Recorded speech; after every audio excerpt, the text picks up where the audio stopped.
BBC প্রবাহে আপনাদের সবাইকে স্বাগত জানাচ্ছি আমি শারমিন রমা। শুরুতেই দেখে নেব আজ কি থাকছে। কলকাতায় হোটেলে ভয়াবহ অগ্নিকাণ্ডের ঘটনায় চলছে পুলিশের অভিযান। হোটেল শিখাইনের মালিকের খোঁজে অভিযানের সময় গ্রেফতার করা হয় আবু জাফর নামের একজনকে। পুলিশের অভিযোগ, হোটেলটি লিজ নেওয়া হয়েছিল তার নামেই। আটক করা হয়েছে আরও দুজনকে, যাদের পরিচয় প্রকাশ করা হয়নি। অগ্নিকাণ্ডের ঘটনায় তদন্তে নেমেছে কলকাতা পুলিশের বিশেষ দল সিট। কর্তৃপক্ষ বলছে মির্জা গালিব স্ট্রিটের 5 তলা ভবনটিতে চলছিল একাধিক হোটেল এবং অতিথি নিবাস। অভিযোগ, ভবনের ভেতরে ছোট ছোট ঘর তৈরি করে গাদাগাদি করে অতিথিদের রাখা হতো, যেখানে শিখাইনের জন্য ব্যবহার করা হচ্ছিল 1100 বর্গফুটের মতো জায়গা। অভিযোগ রয়েছে এই জায়গার মধ্যেই তৈরি করা হয়েছিল 5টি খুপড়ি ঘর। অর্থাৎ থাকার জায়গা বৃদ্ধি করতে গিয়ে কমে গিয়েছিল চলাচলের জায়গা। আর আগুনের সময় এই ধরনের সংকীর্ণ কাঠামোই হয়ে ওঠে মৃত্যু ফাঁদ। প্রাথমিক তদন্তে সরু সিঁড়ি, সীমিত বের হওয়ার পথ এবং পর্যাপ্ত বায়ু চলাচলের ঘাটতির মতো বিষয় সামনে এসেছে। অনেক কক্ষে জানালাও ছিল না। হোটেল ব্যবসায়ীদের সাথে একাংশের পুলিশের নেক্সাস আছে। আপনারা জানেন যে নিউ মার্কেট থানার পুলিশ এখানে পোস্টিং পাওয়ার জন্য তদবির করে। শুধু তাই না, সবচেয়ে আনফরচুনেট হচ্ছে এতগুলো ঘটনা ঘটলো, তারাপীঠ হলো, এখানে হলো, তার আগে আরো দুটো ঘটনা ঘটলো। যে ঘটনাই ঘটছে, বর্তমান সরকার তারা বলছেন যে ববি হাকিম এর জন্য দায়ী। যারা আসবে অতিথি দেবভাব, তাহলে তার জন্য আমরা এখানে কি ব্যবস্থা করেছি? তাহলে আমাদের পর্যটন দপ্তর, আমাদের পুলিশ দপ্তর, আমাদের অগ্নি নির্বাপক দপ্তর, আমাদের পুরসভা, তারা কি ব্যবস্থা নিয়েছে যে কেউ যদি রামপুরহাটে যায়, কেউ যদি আমাদের এখানে আসে, তাহলে কলকাতায়, তাহলে সে আগুনে দগ্ধ হয়ে কেন মরবে? এদিকে আহত বাংলাদেশিদের সাথে যোগাযোগ রাখছে বাংলাদেশ কর্তৃপক্ষ। অগ্নিকাণ্ডে নিহত বাংলাদেশিদের পরিচয় শনাক্তের পর চলছে ময়না তদন্তের কাজ। বিভিন্ন আনুষ্ঠানিকতা শেষ হলে বৃহস্পতিবারই তাদের মরদেহ দেশে পাঠানো হতে পারে। বাংলাদেশ ডেপুটি হাইকমিশন কলকাতা, এখানকার স্থানীয় প্রশাসন, এখানকার হাসপাতাল সমূহে সকালবেলায় খোঁজ খবর নেওয়া হয়েছে যে সেখানে কেউ আছে কিনা। এমনকি আমাদের ডেপুটি হাইকমিশনার স্যার নিজেও হাসপাতালে গিয়েছেন কোনো কেউ আহত বা এরকম কিছু আছে কিনা খোঁজ খবর নেওয়ার জন্য। তো এরপর থেকে আমরা কলকাতা পুলিশ এবং নিউ মার্কেট থানায়, এখানে যেহেতু ঘটনাটা ঘটেছে, এখানকার প্রশাসনের সাথে আমরা যোগাযোগ রেখেছি। এদিকে দুর্ঘটনার পর কলকাতা প্রশাসন এবং ফায়ার সার্ভিসের নজর এসেছে আশেপাশের আরও হোটেল এবং রেস্তোরাঁ। নিরাপত্তা বিধি নিয়ে প্রশ্ন ওঠায় একাধিক প্রতিষ্ঠানকে শোকজ করা হয়েছে। রাজ্য জুড়ে হোটেল এবং অতিথি নিবাসে অগ্নি নিরাপত্তা অডিটের উদ্যোগ নেওয়া হচ্ছে। প্রায় 6 মাস ধরে চলা ইরান যুক্তরাষ্ট্র সংঘাত এখন নতুন এক পর্যায়ে। সামরিক হামলা, পাল্টা হামলার পর এবার অর্থনৈতিক চাপকে সামনে আনছে ওয়াশিংটন। এবার নতুন করে ইরানের উপর বড় ধরনের অর্থনৈতিক নিষেধাজ্ঞা শুরুর ঘোষণা দেন মার্কিন প্রেসিডেন্ট ডোনাল্ড ট্রাম্প। তার ভাষায় এটি হবে ইরানের বিরুদ্ধে সবচেয়ে কঠোর অর্থনৈতিক চাপগুলোর একটি। ইরানের তেল বিক্রি, অর্থনৈতিক লেনদেন ও আন্তর্জাতিক বাণিজ্য ব্যবস্থাকে চাপে ফেলাই এর মূল লক্ষ্য। শুধু ইরান নয়, তেহরানকে অর্থনৈতিকভাবে সহযোগিতা করলে অন্য দেশগুলোকেও কঠোর নিষেধাজ্ঞার মুখে পড়তে হবে বলে হুঁশিয়ারি দিয়েছেন তিনি। আমরা ইরানের বিরুদ্ধে খুব কঠোর অর্থনৈতিক ব্যবস্থা নিতে যাচ্ছি। যারা ইরানকে সহায়তা করবে তাদেরও বড় ধরনের অর্থনৈতিক পরিণতি ভোগ করতে হবে। অন্যদিকে ট্রাম্পের নতুন হুমকিকে অর্থনৈতিক সন্ত্রাসবাদ হিসেবে আখ্যা দিয়েছেন ইরানের পররাষ্ট্রমন্ত্রী আব্বাস আরাকচি। একই সঙ্গে তেহরান বলছে কূটনৈতিক সমাধানের দরজা পুরোপুরি বন্ধ হয়নি, কিন্তু আলোচনা মানেই আত্মসমর্পণ নয়, এ অবস্থাও স্পষ্ট করেছে ইরান। তথাকথিত ইকোনমিক ডিলে আসলে আমেরিকার নিজের অর্থনৈতিক সংকট থেকে দৃষ্টি সরানোর চেষ্টা। ব্যর্থ নীতিতে আরও জোর দিলে যুক্তরাষ্ট্রের পরাজয় ও ইরানিদের ক্ষোভ দুটোই বাড়বে। আর মার্কিন অর্থনৈতিক সন্ত্রাসবাদ হুমকিতে ফেলেছে বৈশ্বিক অর্থনীতি ও রাষ্ট্রগুলোর সার্বভৌমত্ব। এদিকে হরমুজ পরিস্থিতি এখনও অস্থিতিশীল। জাহাজ চলাচলের তথ্য বলছে 19 আগস্ট প্রণালীটি দিয়ে মাত্র 9টি পণ্যবাহী জাহাজ চলাচল করেছে। যুক্তরাষ্ট্রের সরকারি ঋণ রেকর্ড $40 ট্রিলিয়ন সীমা ছাড়িয়েছে। বাড়ছে সুদের হার এবং বাজেট ঘাটতি। ঋণের সঙ্গে পাল্লা দিয়ে বাড়ছে সুদ পরিশোধের ব্যয়ও। পরিস্থিতি এমন যে ফেডারেল বাজেটের দ্বিতীয় বৃহত্তম খাত হয়ে উঠেছে ঋণের সুদ। এই চাপ প্রভাব ফেলছে সাধারণ মার্কিনীদের জীবনযাত্রায়।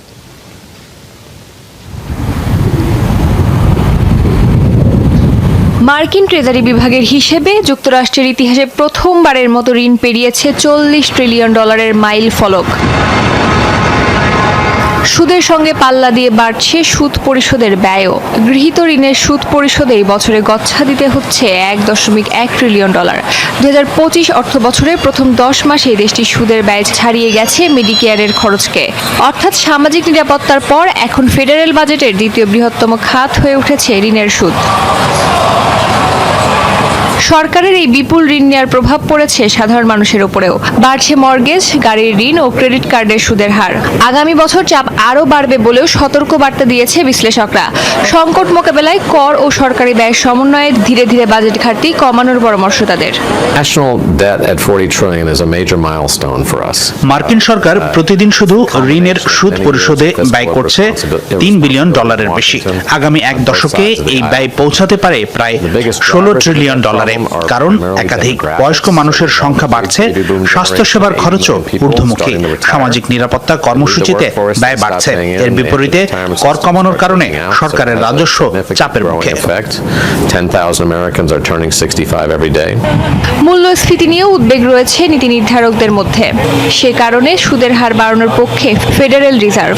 যদিও বিপরীত অবস্থান মার্কিন প্রেসিডেন্ট ডোনাল্ড ট্রাম্পের। তার দাবি কৃত্রিমভাবে বাড়ানো হয়েছে বর্তমান সুদের হার। আমরা চাই সুদের হার কমে আসুক। আপনারা জানেন, আগে যখনই ভালো অর্থনৈতিক সূচক প্রকাশ করতাম তখন সুদের হার কমে যেত, কিন্তু এখন উল্টো হচ্ছে। তারা সুদের হার বাড়িয়ে চলেছে, কারণ মূল্যস্ফীতি নিয়ে ভয় পায়। বাইডেনের কাছ থেকে আমরা দেশের ইতিহাসে সর্বোচ্চ মূল্যস্ফীতির বোঝা উত্তরাধিকার সূত্রে পেয়েছিলাম। ট্রেজারি বিভাগের প্রকাশিত তথ্য অনুযায়ী 2017 সালের জানুয়ারিতে ডোনাল্ড ট্রাম্প যখন প্রথমবারের মতো প্রেসিডেন্ট হিসেবে দায়িত্ব নেন, তখন ঋণের পরিমাণ ছিল $19.95 ট্রিলিয়ন। ফাঁস হলো পেন্টাগনের গোপন নথি। ন্যাটো মিত্রদের আনুগত্য জানতে চায় যুক্তরাষ্ট্র। মার্কিন প্রতিরক্ষা দপ্তরের এই সংক্রান্ত কয়েকটি প্রশ্নমালা হাতে এসেছে ব্লুমবার্গ, আল জাজিরার মতো আন্তর্জাতিক সংবাদ মাধ্যমগুলোর হাতে, যাতে মার্কিন প্রেসিডেন্ট ডোনাল্ড ট্রাম্পের সিদ্ধান্ত ইউরোপীয় মিত্ররা কতটুকু অনুগত তা যাচাই করা হয়েছে। মূল বিষয়, আনুগত্য না দেখালে ন্যাটো মিত্রদের সুরক্ষা দেবে না ওয়াশিংটন। যুক্তরাষ্ট্রের সাথে ইউরোপের 31 দেশ মিলিয়ে কিন্তু বর্তমান মার্কিন প্রেসিডেন্ট ডোনাল্ড ট্রাম্পের আমলে যেন ভাটা পড়েছে যুক্তরাষ্ট্র ন্যাটো সম্পর্কে। মধ্যপ্রাচ্য, গ্রিনল্যান্ড সহ একাধিক ইস্যুতে ট্রাম্প প্রশাসনের সিদ্ধান্তে বাগড়া দিতে দেখা যায় অনেক ন্যাটো মিত্রকে। বিশেষত ফিলিস্তিনকে স্পেনের স্বীকৃতি দেয়া কিংবা ইরানে অভিযান চালাতে যুক্তরাষ্ট্রকে ন্যাটো বাহিনীর ঘাঁটি ব্যবহার করতে না দেয়া। এমন অবস্থায় বেশ কয়েকবারই মার্কিন প্রেসিডেন্টকে ন্যাটোর প্রতি হতাশা, ক্ষোভ প্রকাশ করতে দেখা যায়। তাই জোটভুক্ত দেশগুলোর যুক্তরাষ্ট্রের প্রতি আনুগত্য যাচাই করতে কিছু পদক্ষেপ হাতে নেয় ট্রাম্প প্রশাসন, যার কয়েকটি নথি পৌঁছেছে আন্তর্জাতিক গণমাধ্যমগুলোর হাতে। এতে আনুগত্য যাচাই করতে ট্রাম্প প্রশাসনের বেশ কিছু প্রশ্নমালা পাঠানো হয় ন্যাটো মিত্রদের কাছে, যেখানে জানতে চাওয়া হয় দেশগুলো মার্কিন পররাষ্ট্রনীতির প্রতি প্রকাশ্যে সমর্থন জানিয়েছে কিনা। এমনকি প্রশ্নগুলোর মধ্যে ন্যাটোর প্রতি পরামর্শ ছাড়াও মধ্যপ্রাচ্য ও পশ্চিম গোলার্ধে চালানো যুক্তরাষ্ট্রের সামরিক হামলার বিষয়টিও রয়েছে। এছাড়া মিত্র দেশগুলো তাদের ঘাঁটি ব্যবহারে মার্কিন বাহিনীর উপর কী ধরনের নিষেধাজ্ঞা আরোপ করেছে এবং ভবিষ্যতে এসব নিষেধাজ্ঞা কমাতে বা পুরোপুরি তুলে নিতে তারা রাজি কিনা তা জানতে চাওয়া হয়েছে। তবে ফাঁস হওয়া এসব নথিপত্রের বিষয়ে এখনো মুখ খোলেনি মার্কিন প্রতিরক্ষা দফতর। আবারও কিম জং উনের সাথে সুসম্পর্কের বার্তা দিলেন মার্কিন প্রেসিডেন্ট ডোনাল্ড ট্রাম্প। কমিয়েছেন যুক্তরাষ্ট্র দক্ষিণ কোরিয়া মহড়ার পরিধি ও সময়। তীব্র ক্ষোভ ঝেড়েছেন দক্ষিণ কোরিয়ার বিরুদ্ধে। এরপরও অবশ্য গলাতে পারেননি পিয়ংইয়ং এর মন। শত্রুপক্ষ সামরিক অনুশীলনে কাটছাট করলে অবশ্য এখনই বৈরিতা ভুলতে নারাজ কিম জং উন প্রশাসন। কিম জং উনকে নিয়ে প্রশংসায় পঞ্চমুখ মার্কিন প্রেসিডেন্ট ডোনাল্ড ট্রাম্প। বলছেন উত্তর কোরিয়ার নেতার সঙ্গে তার সম্পর্ক খুবই ভালো, এমনকি শিগগিরই কিমের সঙ্গে বৈঠকেরও ইঙ্গিত দিয়েছেন তিনি। একই সঙ্গে আবারও দক্ষিণ কোরিয়ার তীব্র সমালোচনা করেন ট্রাম্প। পিয়ংইয়ং এর বিরোধিতা করে যুক্তরাষ্ট্র দক্ষিণ কোরিয়ার যৌথ সামরিক মহড়া তার পছন্দ নয়, এমন কথাও বলেন। কিম জং উনের সাথে আমার সম্পর্ক বেশ ভালো। তার সাথে আমার খুব ভালো বনিবনা হয়েছে। আমাদের দারুণ বৈঠক হয়েছিল। এর মধ্যে আমাদের কথাও হয়। উত্তর কোরিয়ার বিরুদ্ধে এই বিশাল সামরিক মহড়া আমার ভালো লাগে না। 4 দিন আগেই পেন্টাগনকে দক্ষিণ কোরিয়ার সাথে যৌথ সামরিক মহড়ার পরিধি ও সময়সীমা কমানোর নির্দেশ দিয়েছিলেন মার্কিন প্রেসিডেন্ট। ওয়াশিংটনের আহ্বানে সাড়া দিয়েছে সিউল। 17 আগস্ট শুরু হওয়া উলচি ফ্রিডম শিল্ড মহড়া 27 আগস্ট পর্যন্ত চলার কথা থাকলেও এখন তা শেষ হচ্ছে 21 আগস্ট। UFS 연습 기간과 যুক্তরাষ্ট্রের প্রস্তাবে দক্ষিণ কোরিয়া যৌথ মহড়ার সময়কাল, পরিধি এবং অন্যান্য বিষয়ে কিছু পরিবর্তন আনতে সম্মত হয়েছে। এর অংশ হিসেবে মহড়াটি 27 থেকে 21 আগস্ট পর্যন্ত চালানোর সিদ্ধান্ত হয়েছে। 다양한 방안을 논의 후 অবশ্য ট্রাম্পের বন্ধুত্বের বার্তাকে পাত্তাই দিচ্ছে না উত্তর কোরিয়া। মহড়ার সময় কমালেও সন্তুষ্ট নয় পিয়ংইয়ং। যৌথ সামরিক অনুষ্ঠানে তীব্র নিন্দা জানিয়ে কিম জং উনের বোন কিম মিও জং বলেন, এখনও বৈরিতার সম্পর্ক ভুলে যাচ্ছেন না তারা।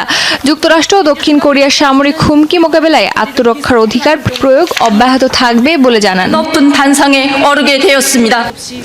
সিরিয়ায় তুরস্কের সামরিক উপস্থিতি সহ্য করবে না ইসরায়েল। ভিডিও বার্তায় আঙ্কারাকে সতর্ক করলেন ইসরায়েলের প্রধানমন্ত্রী বেনিয়ামিন নেতানিয়াহু। দাবি করেন, পূর্বের দেয়া সতর্ক বার্তা উপেক্ষা করে তুরস্ক সিরিয়ার আলেপ্পোর কাছে সামরিক উপস্থিতি প্রতিষ্ঠা করতে চাইছে।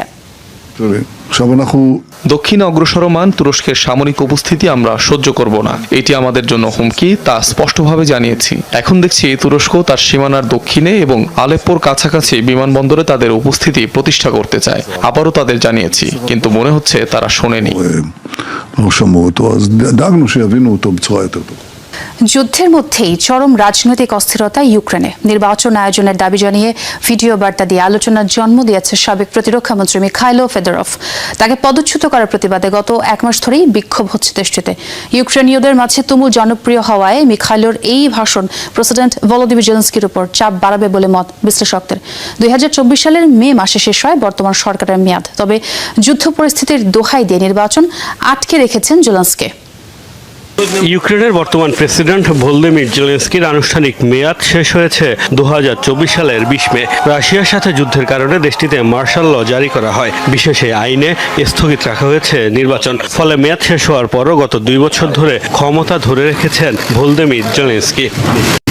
যুদ্ধের মধ্যেও দুর্নীতি অনিয়মের কারণে বেশ কয়েকবার আলোচনায় এসেছে জেলেনস্কি সরকার। কয়েকবার শীর্ষ পদগুলোতে হয়েছে রদবদলও। সবশেষ নিয়োগের মাত্র 6 মাস পর গত জুলাইয়ে সেনাপ্রধানের সাথে বিবাদের জেরে পদচ্যুত করা হয়েছে তৎকালীন প্রতিরক্ষা মন্ত্রী মিখাইলো ফেদরভকে। সাধারণ ইউক্রেনীয়দের কাছে বেশ জনপ্রিয় মিখাইলো। তাকে পদচ্যুত করার প্রতিবাদে গত 1 মাস ধরে রাশিয়ার মিসাইল বোমা উপেক্ষা করে নিয়মিত কিয়েভ সহ বিভিন্ন শহরে বিক্ষোভ করছে সাধারণ মানুষ। আমাদের এই যুদ্ধটা হয়তো আরো আগেই শেষ হতে পারত যদি সঠিক জায়গাগুলোতে কেবল অনুগত লোকদের বদলে সঠিক মানুষদের বসানো হতো। যুদ্ধ টানা বিক্ষোভে যখন চাপে জেলেনস্কি, তখন সেই চাপ আরো বাড়িয়ে দিলেন মিখাইল। ভিডিও বার্তায় যুদ্ধের মধ্যেই দেশটিতে নির্বাচন আয়োজনের দাবি জানিয়েছেন তিনি। তার দাবি, রাশিয়ার কারণে জিম্মি হতে পারে না ইউক্রেনের গণতন্ত্র, আর তাই গণতন্ত্র পুনরুদ্ধারে প্রয়োজন নির্বাচন। এতদিন রাশিয়া নির্বাচনের দাবি জানিয়ে আসলেও এবারই প্রথম ইউক্রেনেরই শীর্ষ নেতাদের কেউ এই দাবি জানালেন। বিশ্লেষকদের মত, ব্যাপক জনপ্রিয়তা থাকায় মিখাইলোর এই নির্বাচনের দাবি নতুন করে চাপে ফেলবে জেলেনস্কিকে। এরই মধ্যে নির্বাচনের দাবিকে সমর্থন দিয়ে র্যালিও হয়েছে ইউক্রেনে। নির্বাচনের কোনো পথ না দেখলেও আমি বিশ্বাস করতে চাই যে নির্বাচনটি হবে, কারণ যুদ্ধ কখন শেষ হবে তা আমরা জানি না। আর আমাদের সরকারও বাস্তবতার সাথে সংযোগ হারিয়ে ফেলছে, তাই সরকারের পরিবর্তন আনা প্রয়োজন। আমি ফেদরভের বক্তব্যকে সমর্থন করি। নির্বাচনে পথ না থাকলে জেলেনস্কির বরং সরে দাঁড়ানো উচিত। যুদ্ধকালীন পরিস্থিতিতে লুটপাট চালানো একটি অপরাধ। এদিকে চলমান রাজনৈতিক অস্থিরতার মধ্যেই নতুন প্রতিরক্ষা মন্ত্রী বেছে নিয়েছে ইউক্রেন সরকার। এই পদে বুধবার ইয়েভেনি খমারার নিয়োগ অনুমোদন দিয়েছে দেশটির পার্লামেন্ট। রাশিয়া ইউক্রেন যুদ্ধে গেল কয়েক ঘন্টায় আবারও বেড়েছে হামলার তীব্রতা। কিয়েভে চালানো রুশ হামলায় প্রাণ গেছে 8 জনের। রাতভর ইউক্রেনের রাজধানী সহ বিভিন্ন অঞ্চলে ব্যালিস্টিক ক্ষেপণাস্ত্র ও ড্রোন ছুড়েছে রাশিয়া। হামলায় আরও 23 জন গুরুতর আহত। ক্ষতিগ্রস্ত আবাসিক ভবন, হাসপাতাল ও শিক্ষা প্রতিষ্ঠান। পাল্টা জবাবে রাশিয়ার অভ্যন্তরেও ড্রোন হামলা চালিয়েছে ইউক্রেন। তাতারিস্তানে একটি তেল শোধনাগার এবং ক্রাসনোদার অঞ্চলের একটি তেল টার্মিনালে হামলার খবর পাওয়া গেছে। এদিকে রাশিয়ায় জ্বালানির সংকটও আরও স্পষ্ট হচ্ছে। ইউক্রেনের তেল স্থাপনায় ধারাবাহিক হামলার পর অভ্যন্তরীণ চাহিদা মেটাতে বিদেশ থেকে পেট্রোল আমদানি করছে মস্কো। ব্রাজিলের দক্ষিণাঞ্চলীয় পারানা অঙ্গরাজ্যে ভয়াবহ সড়ক দুর্ঘটনায় প্রাণ হারিয়েছে অন্তত 23 জন। বুধবার ভোরে যাত্রীবাহী একটি বাসের সঙ্গে ট্রাকের মুখোমুখি সংঘর্ষে এই হতাহতের ঘটনা ঘটে। আহত হয়েছেন আরও 5 জন। পুলিশ জানিয়েছে স্থানীয় সময় রাত 3:30টার দিকে দুর্ঘটনাটি ঘটে। প্রাথমিক তদন্তে ধারণা করা হচ্ছে ট্রাকটি বিপরীত লেনে ঢুকে পড়ায় বাসটির সঙ্গে সংঘর্ষ হয়। নিহতদের বেশিরভাগই বাসের যাত্রী, মারা গেছেন ট্রাক চালকও। বাসটি এমবিতুভা পৌর স্বাস্থ্য বিভাগের। রোগীদের নিয়ে পারানা রাজ্যের রাজধানী কুরিতিবার বিভিন্ন হাসপাতালে যাচ্ছিল এটি। দুর্ঘটনার পর মহাসড়কটি বন্ধ রয়েছে। শোক জানিয়ে এমবিতুভা শহরে 2 দিনের রাষ্ট্রীয় শোক ঘোষণা করা হয়েছে। মেক্সিকোর মিচোয়াকান রাজ্যে সহিংসতার জেরে অচল বেশ কয়েকটি সড়ক। জ্বালানি দেওয়া হয়েছে ট্রাকসহ বিভিন্ন যানবাহন। আইন শৃঙ্খলা বাহিনীর অভিযানে জেলিস্কো নিউ জেনারেশন কার্টেলের সঙ্গে যুক্ত একটি অপরাধী দলের 9 সদস্য গ্রেফতারের পরই পরিস্থিতির অবনতি হয়। তাদের মধ্যে প্রভাবশালী এক কার্টেল নেতার মেয়ে এবং ঘনিষ্ঠ আত্মীয় রয়েছেন। এরপরে বিভিন্ন এলাকায় সড়ক অবরোধ ও যানবাহনে আগুন দেওয়া হয়। পরিস্থিতি নিয়ন্ত্রণে মোতায়েন করা হয়েছে নিরাপত্তা বাহিনী। গুরুত্বপূর্ণ মহাসড়কগুলোয় যান চলাচল স্বাভাবিক করার চেষ্টা চলছে। কেনিয়ার দুর্গম অঞ্চলে বিধ্বস্ত হয়েছে একটি পর্যটকবাহী হেলিকপ্টার। এতে ইকুয়েডরের গোয়েন্দা প্রধান ও 5 মার্কিনী সহ প্রাণ হারিয়েছেন 7 জন। বুধবার দেশটির সাম্বুরু কাউন্টিতে এই দুর্ঘটনা হয়। হেলিকপ্টারটি লোইসাবার একটি বন্যপ্রাণী সংরক্ষণাগার থেকে পর্যটকদের নিয়ে নদী ধরে এগোচ্ছিল। মাঝপথে একটি পাহাড়ের কাছে দুর্ঘটনার সম্মুখীন হয় আকাশযানটি। তবে কোনো কারণ জানা যায়নি। ঘটনাস্থলে উদ্ধার অভিযান চালায় কেনিয়ার রেড ক্রস টিম। বিধ্বস্ত হেলিকপ্টারটি ইউরোকপ্টার EC-130B4 মডেলের। গাজায় অস্ট্রেলিয়ান স্বেচ্ছাসেবক নিহতের ঘটনায় তদন্ত না করার সিদ্ধান্ত নিয়েছে ইসরায়েল। এই ঘটনায় ক্ষোভ প্রকাশ করেছে অস্ট্রেলিয়া সরকার। এরই মধ্যে তলব করা হয়েছে অস্ট্রেলিয়ায় নিযুক্ত ইসরায়েলি রাষ্ট্রদূতকেও। 2024 সালে ইসরায়েলি বিমান হামলায় ওয়ার্ল্ড সেন্ট্রাল কিচেনের 6 সহকর্মীর সাথে নিহত হন জমি ফ্রাঙ্কম। তার মৃত্যুর ঘটনায় ফৌজদারি তদন্তের দাবি জানায় অস্ট্রেলিয়া। তবে তেল আবিবের দাবি, অপরাধমূলক উদ্দেশ্যে নয়, ভুলক্রমে চালানো হয়েছিল এই হামলা, আর তাই নেই তদন্তের কোনো বাধ্যবাধকতা। এদিকে অস্ট্রেলিয়ার দাবি, অনুরোধ সত্ত্বেও হামলার ভিডিও হস্তান্তর করেনি ইসরায়েল। এমনকি কোনো জবাবদিহিতার প্রয়োজন বোধও করেনি তেল আবিব। সবাইকে শুভকামনা জানিয়ে আমি শারমিন রমাজ এখানেই বিদায় নিচ্ছি। ভালো থাকবেন।